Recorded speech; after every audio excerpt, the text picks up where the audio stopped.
Hey guys, welcome back to another video, and today I am going to be talking about Nottingham Forest 1, Liverpool 1. Before I get into it, just want to apologise that it's been over a week since I made my coming back video. That wasn't on purpose. A few of you might have been like, okay, so he's uploading a video and then he's immediately changed his mind. No, the day after that, I got ill. It wasn't great timing, because I wanted to make a video on the Spurs game and also another video, but I was too ill to. I'm still ill now, but I'm recovering, so you know, hey ho. Anyway, let's get into it. Hopefully from now there will be consistent uploads again. I'm hoping for at least twice a week, like I said in my last video. Anyway, Forest 1, Liverpool 1. Overall thoughts before I delve into it deeply. I think that overall it's not a bad result. We have been dropping a few more points than I would like recently, but no team's perfect. I mean, even the Invincibles, they dropped points, they had draws, so like no team's perfect. And I didn't expect us to go through the whole season without a little bit of a blip. But it is incredible what Forest have done this season. And the way they defend, if you watched the match, you would have seen just the way that they defend. It's absolutely incredible. It's so tough to get through. And to be fair, when we went 1-0 down, I'm actually quite surprised we got back into it, because their defence was rock solid. Murillo, any top 6 club in England and any big club outside of England would be lucky to have him as a centre-back, because he is honestly a beast. I'll get on to the individual performances a bit later, but I just need to say that one. Secondly, we are still 6 points. Oh wait, no, Arsenal won, didn't they? We're 4 points clear with our game in hand. Arsenal are also have their injuries at the moment. They're without Saka until March. I feel like they will drop points again. We might, but I feel like this was one of our toughest games left, and now we can say that we don't have to face Forest again for the rest of the season. So I feel like we'll bounce back from it fine, and I don't think it's as bad a result as some people are making it out to be. Let's get into some individual performance now. First of all, Forest's whole back line. Honestly, I thought we were against a brick wall today. Anything we tried to put in, it would just bounce off against it and come back out. I mean, in that first half, we weren't great, definitely. But in that last 20-30 minutes in the second half, near the end of the game, we were absolutely dominant. After we scored our equaliser, and we just couldn't play our way through, and part of that was because of their defence. Murillo and Milenkovic, I think it is, especially, and their fullbacks really as well. But Matt Sells, oh my god, I thought I was watching prime Manuel Neuer play for Nottingham Forest. And to be fair, seeing as Keylor Navas was playing there a few years ago, it isn't the biggest stretch, but no, it was Matt Sells, and he was an absolute beast. Honestly, we could have won that game 3 or 4-1 by the end of it, and that isn't like a bad thing to Nottingham Forest, because in the end I think we just tired them out. They're having a great season, but the one thing they don't have really is a huge amount of depth, so especially in the defensive positions. So if they get tired, then they get a bit ragged. But even though they did defend well, but when we had the shots, Matt Sells, he stopped every single one, like especially that one from Joshua where he was right in front of the goal, made himself big and made a save. That one from Gakpo that took a deflection, oh, he was great. To me, Matt Sells was man of the match. I know they gave it to Murillo in the commentary, but to me Matt Sells was easily man of the match.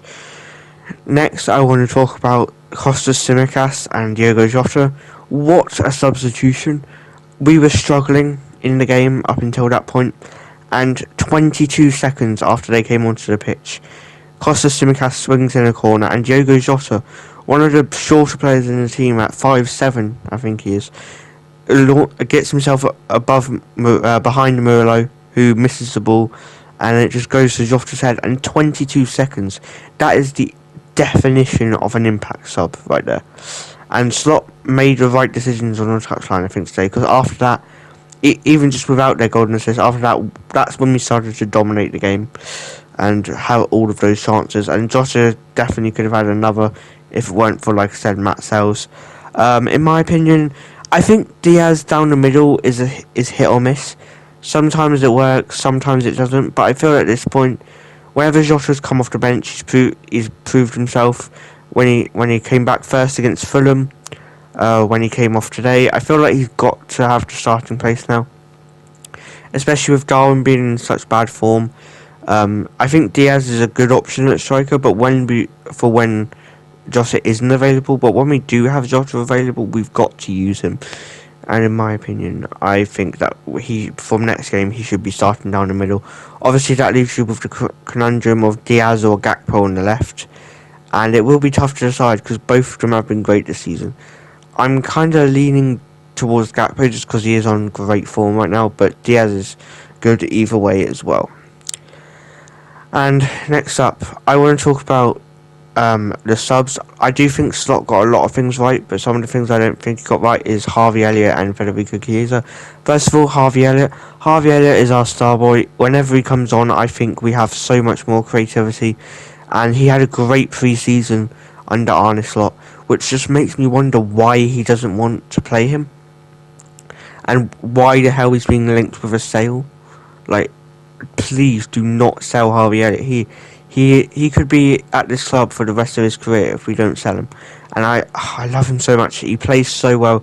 If we're having a tough game and he comes on, he gets the team so much more creative.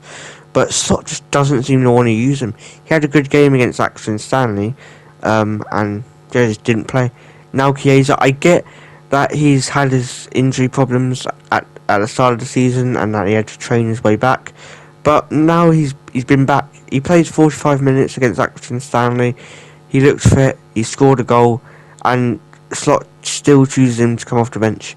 And like, sure, Premier League football might be more demanding than an FA Cup tie against Accrington Stanley, but at the same time, like, give him half an hour off the bench. Like, I feel like Slot definitely doesn't have favourites as much as Klopp did, but I feel like he is scared to sub off Mo, like Klopp used to be sometimes.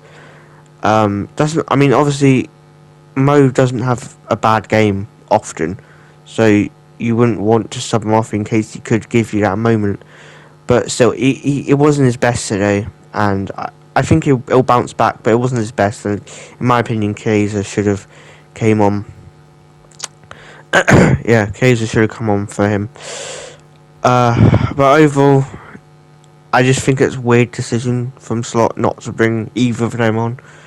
And yes, here in the gameplay I am trying to recreate that Jota Tsimikas goal. As you'll see in a second, it does not work out. Anything else? Just in general, Forest have been incredible this season. I mean, at the start of the season, if you told me we would be dropping 4 points out of 6 to Nottingham Forest, I would have been like, I know we've got a new manager, but are we really having that bad of a season? But telling me now, I'm like, how do we get away with that?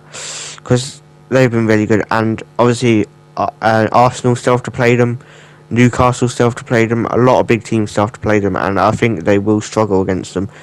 And Chris Wood, his ability, I watched him when he was at Newcastle a lot, because some of my family support Newcastle, and he was useless pretty much. He scored a couple penalties, that's all he ever really did, and you could see what his style was, but it just didn't fit in at Newcastle. And then he goes to Forest. I mean, he's their leading goal scorer in the Premier League now, and I think he's only been there a season and a half, 2 seasons, so it's just insane.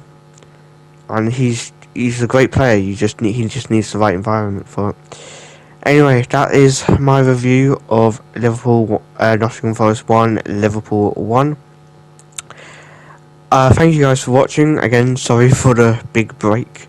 I will try and keep it more consistent now because I am recovering. I'm still a bit ill, but I felt well enough to do this.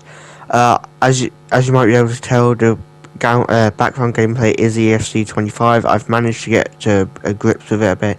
I have had to change sliders to get used to it. Not too much, but just like by like 3 or 4 every now and then. And yeah, so I will be trying to do a career mode, because that is one of the other things I wanted to do, because obviously I said in my last video that I wanted to do reviews, story of videos, and potentially career modes, and that I also wanted to upload at least twice a week. Obviously story ofs I should probably think of a better name for that, but that's all I could have. But story ofs, obviously, I probably can't get those out every week. It takes time to get the research in and make not scripts, but just like everything for the video. But either way, so yeah, I will be trying to do a comment. If you have any suggestions for what team I should do, then let me know down in the comments. But I hope you guys enjoyed this video, and I will see you all next time. Bye guys.